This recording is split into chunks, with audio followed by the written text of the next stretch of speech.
Well, speaking of which, we didn't put this on the topic list, but we got a little time. Y'all want to talk about Delonte West?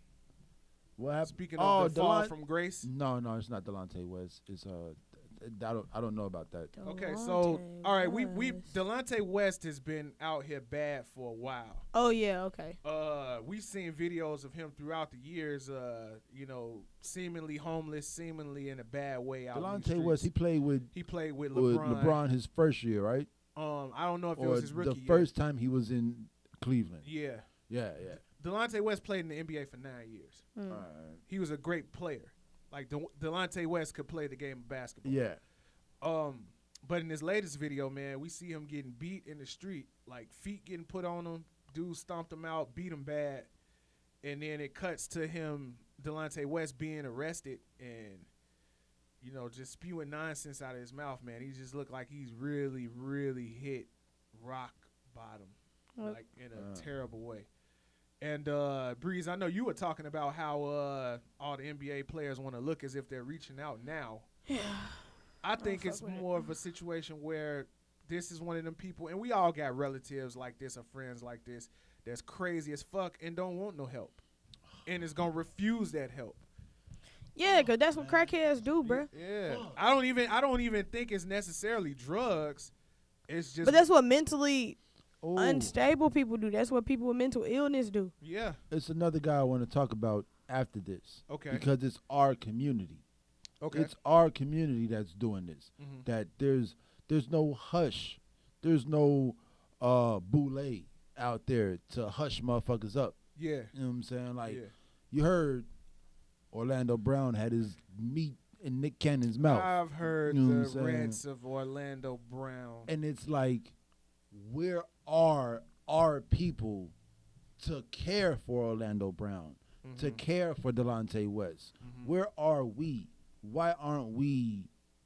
See, that's the But how do you give help to a person that won't receive help? Lock their ass up. You can't do that. But Kanye just talked about that shit. I'm not talking about penitentiary. I'm talking No. Padded room. Come with me. You know what I'm saying? Like, come with me. Let me feed you. That'll work.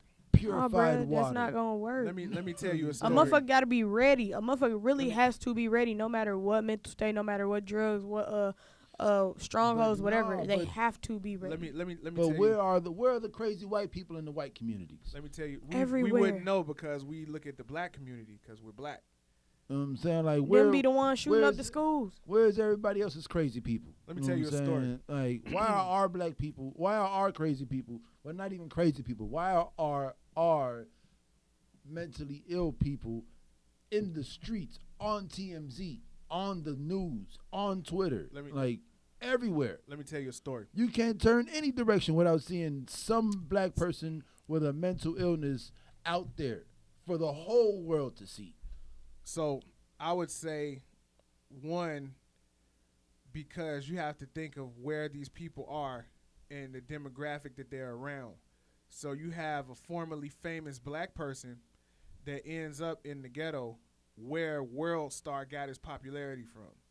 So everybody is cameras out. Nobody is looking to lend a helping hand because while Delonte was getting stomped out, the person recording the video is holding the phone. Yeah. Right. Not attempting to intervene. Right. Right? When old girl from in the house was strung out in the gas station, they holding their phone. They're not trying to help her. Yeah. So, I mean, it's not any industry ploy. These are people. Yeah, man. You know, that are sensationalizing this kind of shit. But see, that's the thing. The fact that she's at the gas station. The fact that he's in the hood getting stumped out. The fact that Orlando Brown is in Walmart on a phone, yelling at a phone. Well, Orlando Brown looked fine. He looked fine. But, like, you know what I'm saying? Like, these, like, I just feel like in other communities, people aren't just walking around the streets by themselves or getting high and going to the gas station and nodding off at the gas station. You mean like famous people? Yeah, like, motherfucker be like, get your ass in this car. Let's go before motherfuckers pull out the phone. And we like, oh, I got a phone. Ooh, with my... Well, all I can say is, bro, but that's like before it get as bad as it's gotten. Yeah, cause I can say I've been living on Roosevelt for the majority of my life, right? And on Roosevelt and Comiskey, and everybody know this, in the middle of the vacant lot, it was a cardboard house. And a man that lived in that cardboard house for decades, right? He lived in that cardboard house for a long time, right? Now, what I heard, I don't know this to be true, but what I heard, regular family, you know, doesn't come from a family of indigents. It's not a homeless problem for him. He had mental disability, refused help, refused treatment, and this was what he wanted to do. What he wanted to do. It's what he wanted to do. It's how he wanted to live his life. And we all know somebody like that. And it's like, man, you can take the horse to water, but you can't make him drink. I'm back with the analogy.